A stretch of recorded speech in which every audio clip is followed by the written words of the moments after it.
Hey guys, I'm here at Intel's lab and I have before me a concept of a laptop that has a 17-inch OLED screen that folds in half. Folding screens are not just for phones anymore. At CES, Intel showed off a concept of a foldable screen laptop codenamed Horseshoe Bend. And Intel invited CNET to its labs in Santa Clara, California, where we got an in-depth look at the device and the designers behind it. In 2019, foldables, well, they've had some ups and downs, but almost all of them have been based around foldable screen phones, like the Samsung Galaxy Fold or the not quite on sale yet Motorola Razr. But Intel pondered, what if you took some of the technologies behind a foldable phone and used them to solve some of the workflow issues on a PC?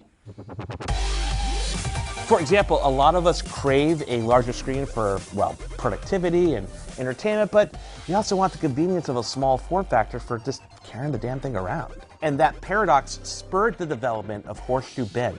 In fact, Horseshoe Bend is basically the next evolution of a two-in-one laptop.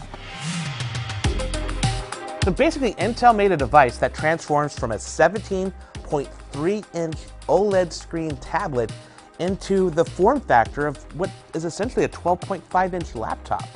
But you know, maybe that's not right. Maybe it's not right to think of it as a tablet that transforms into a laptop. It's actually a PC with all the power of a PC, all the convenience of a PC, the ports of a PC that transforms into a large screen tablet. In fact, I talked with Chris Walker. He's the general manager of Intel's PC mobile group, and here's what he had to say. We want it to be, performance, full PC capable, kind of all your wireless connections, all the ability for expanded wired connectivity. So it is a PC. It's not a reimagined tablet. It's not a screen that folds just because it can fold. We actually do it because it is a cool mobile PC. Oh, and yes, let's get this out of the way. There is something inherently badass with what Intel has come up with. Like, really badass. Look, there is a lot to talk about here, but first a few disclaimers. What Intel is showing off is a prototype. It's not a final product. Think of it like Intel made a recipe, but they're not going to actually make the meal. In fact, they're going to sell that recipe to a PC maker who will either make the recipe themselves or adapt it into their own product. Next, what we saw was a working prototype. You could go in Excel and make a spreadsheet or navigate websites, watch videos, we did all the above. However, we were only able to fold it 2 times. That's right, not 3 times, not 4 times, but 2 times. As in 1 fold, 2 fold, done. Hey, it's a prototype, I get it. This gets to a larger question, why? Why is Intel building a foldable PC? Well, it turns out Intel does a ton of consumer research. And so that informs us in a couple ways. One, in form factor innovations that we can partner with, but also informs us, what we need to do from our technology standpoint, from our silicon architecture, and what we need to deliver in the platform. Let's take a look at the design. As far as the form factor goes for the Horseshoe Bend PC concept, it has a very similar approach to the Samsung Galaxy Fold. Now, let me clarify this immediately because there's a lot of nuance here. Like foldable phones, probably the biggest consideration is where the screen's bulge goes. Huawei solved this display curve problem by putting its screen on the outside of the Mate X. Essentially, the tablet's body fills the gap in the fold curve, kind of like a taco shell. Samsung put the Galaxy Fold screen on the inside, so when you fold it, it closes like a book. But unlike the Motorola Razr, which closes perfectly flat, the Fold has a small wedge-shaped space between the 2 halves. The same applies to Intel's Horseshoe Bend PC. There's an air gap between the 2 folded halves. Interestingly enough, this became the perfect place to store a full-sized hardware keyboard designed to work with the PC in a variety of setups. Imagine if Samsung made a miniature keyboard that would slide into the air gap of the Galaxy Fold for storage, but when you open it up, it would be on the bottom of the screen so you could use it like a miniature laptop.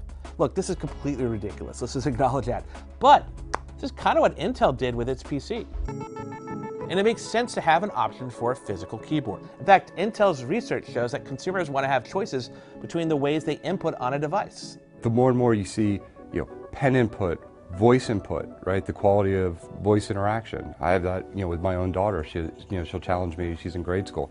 Why do I have to learn how to type, right? So I think, there might be aspects of how people are growing up with technology. Many people couldn't imagine not having something that's a touch screen today. And so I think the same will grow in terms of how people interact with their laptop or PC device too. Intel's keyboard magnetically attaches to the bottom of the screen.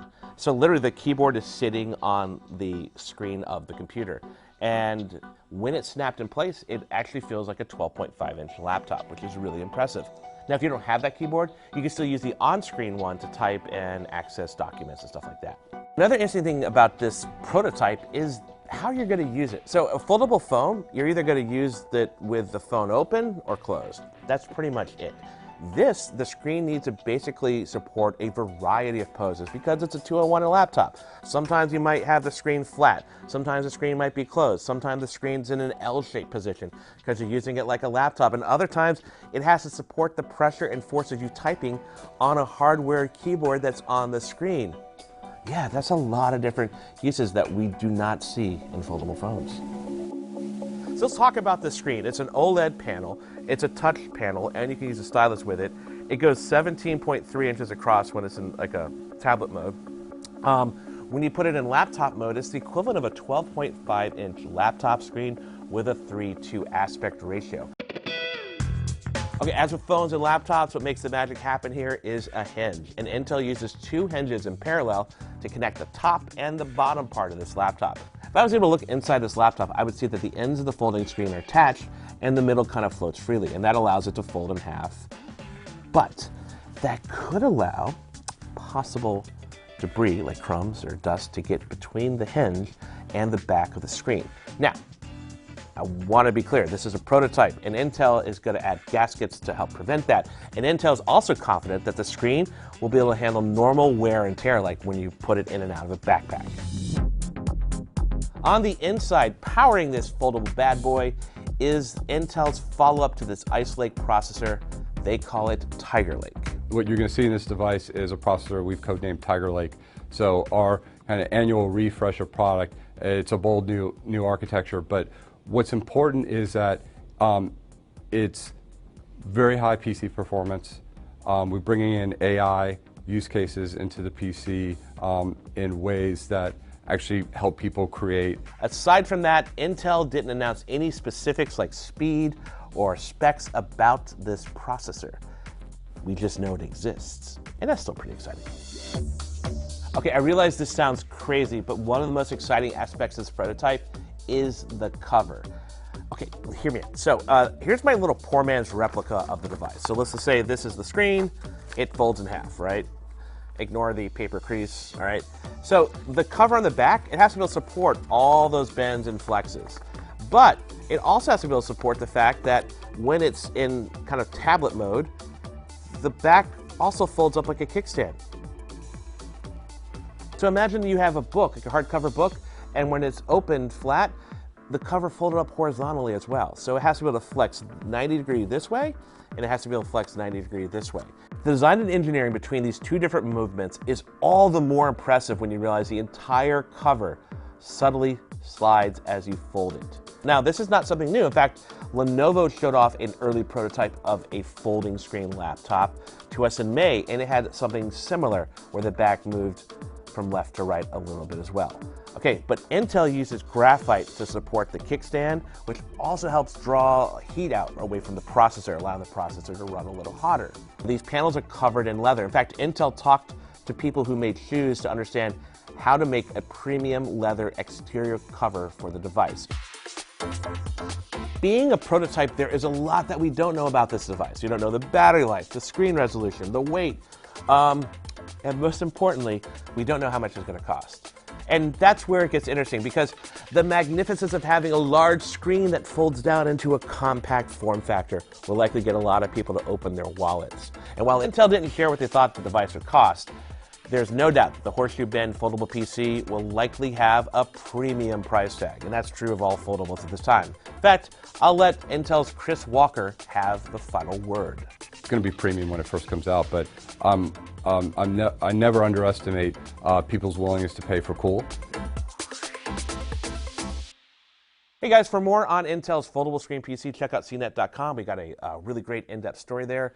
We have interviews with some of the designers in Intel's lab, as well as a lot more photos of the device.